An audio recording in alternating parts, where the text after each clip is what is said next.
The dust never settled in Sector 7. It hung in the air like a curse, carried on winds that reeked of industrial waste and broken promises.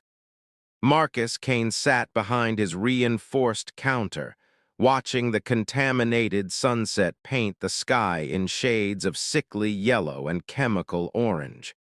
Before him, rows of clear bottles gleamed like precious jewels, the last clean water in this corner of the dying earth. He'd been the final water seller in Sector 7 for 3 years now, ever since the aquifer collapse had turned the underground reservoirs into toxic sludge. The corporations had moved on to greener pastures, literally abandoning the sector to its fate. But Marcus had stayed, purifying water drop by precious drop with equipment he'd salvaged, bartered for, and occasionally stolen. It was barely enough to keep 100 families alive, and his prices reflected that brutal mathematics. Clean water cost credits most people didn't have, but Marcus couldn't afford charity. His filtration system needed constant maintenance, power cost a fortune, and armed raiders knew exactly what he had. Compassion was a luxury in Sector 7, and luxuries got you killed. The door chime rang, cutting through his thoughts. Marcus's hand instinctively dropped to the plasma pistol mounted under the counter as two figures entered his shop. They were clearly aliens, though Marcus had never seen their species before. Both were tall and slender, with skin the vibrant orange of Earth's forgotten sunsets and hair that fell in golden cascades down their backs. Their clothing was ragged and stained, clearly scavenged, but they moved with an exhausted grace that spoke of better days.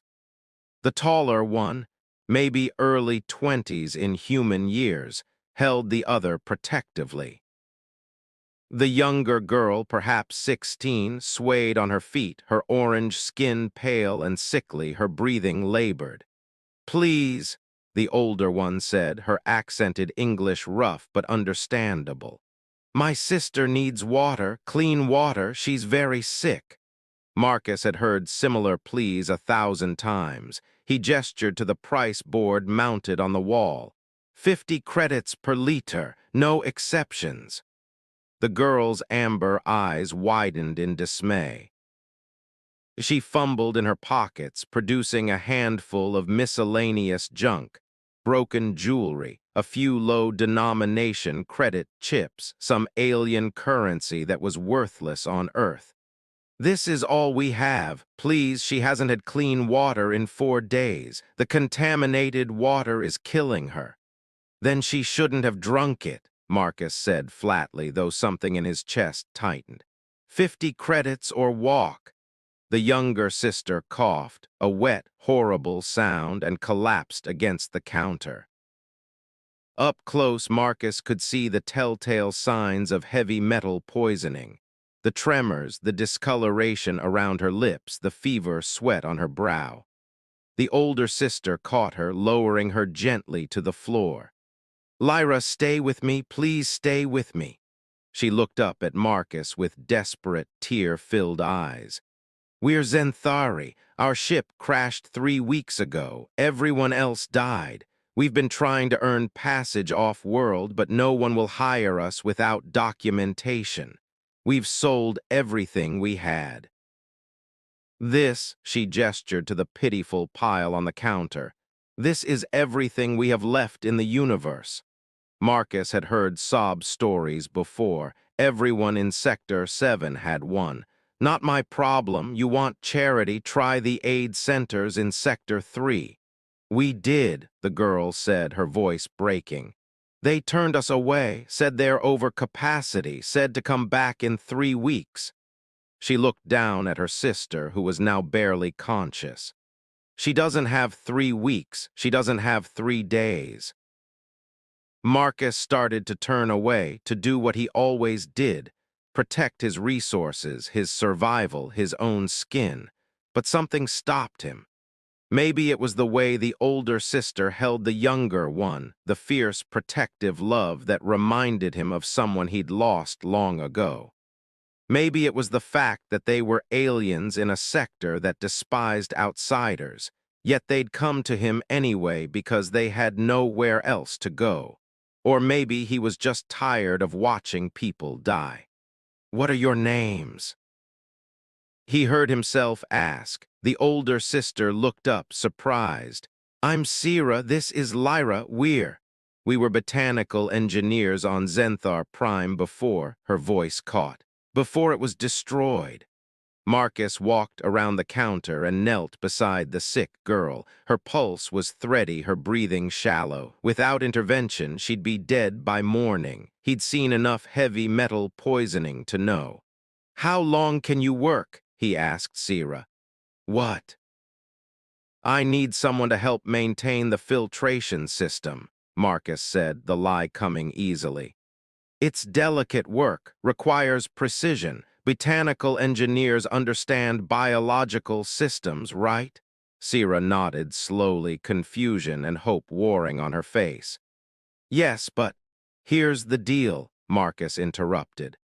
"I'll give your sister the water she needs, clean her system out, keep her alive. In exchange, you work for me. Room, board, and basic supplies provided. Contract terms, 6 months, renegotiable. Your sister gets medical treatment and clean water for the duration." "You do that?" Sira whispered. "I'm not doing anything," Marcus said gruffly. "This is a business transaction. I need help, you need water, simple exchange." It wasn't simple, and they both knew it. The pile of junk on the counter wouldn't buy 10 minutes of his time, let alone 6 months of room and board. But Sira was smart enough not to question the mercy being offered. "Yes," she said firmly. "Yes, I accept."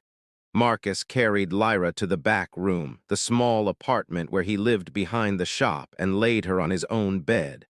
Over the next 6 hours, he administered chelation treatments he'd bought on the black market, flushed her system with clean water and electrolytes, and monitored her vitals while Sira watched with terrified vigilance.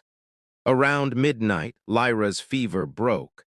Around 3 in the morning, her color started returning.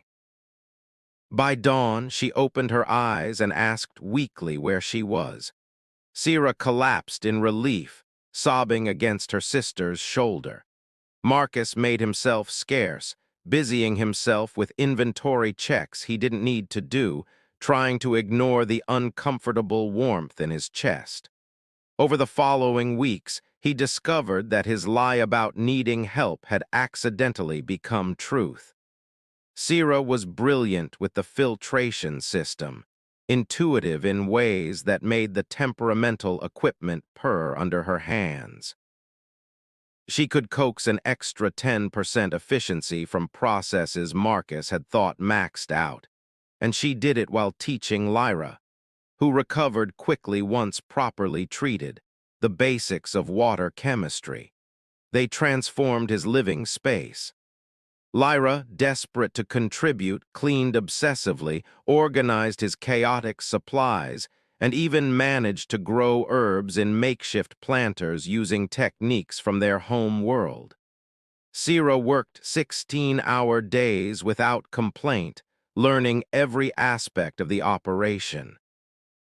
But it was the small things that changed Marcus.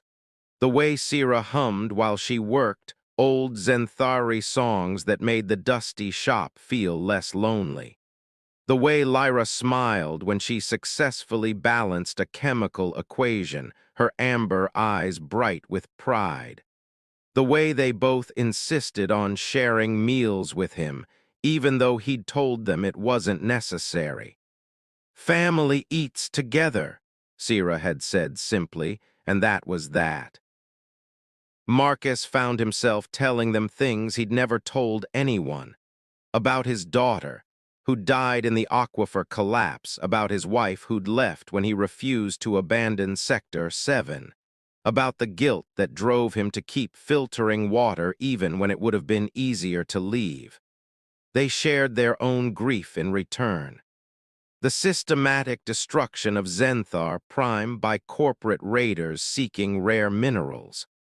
The cargo ship they'd stowed away on, only to have it crash during an illegal atmospheric entry. The weeks of surviving on contaminated water and scraps, watching Lyra get sicker, feeling helpless and alone on a world that saw them as less than human. "Why did you really help us?" Sierra asked one night 3 months into their arrangement. They were on the roof watching the toxic sunset, a ritual they'd fallen into. Marcus was quiet for a long moment. "My daughter was about Lyra's age when she died. I couldn't save her. The water went bad too fast and I couldn't filter it quickly enough. I watched her slip away while I was surrounded by all this equipment and couldn't do a damn thing." He swallowed hard. "I guess I couldn't watch it happen again, not when I could actually do something." Sierra took his hand, her orange fingers intertwining with his human ones. "You saved her life. You saved both our lives, that pile of junk we offered you. We knew it wasn't enough. We knew you were showing us mercy. But you let us keep our dignity by making it a transaction." "Seemed kinder than charity," Marcus muttered. "It was," Sierra said softly.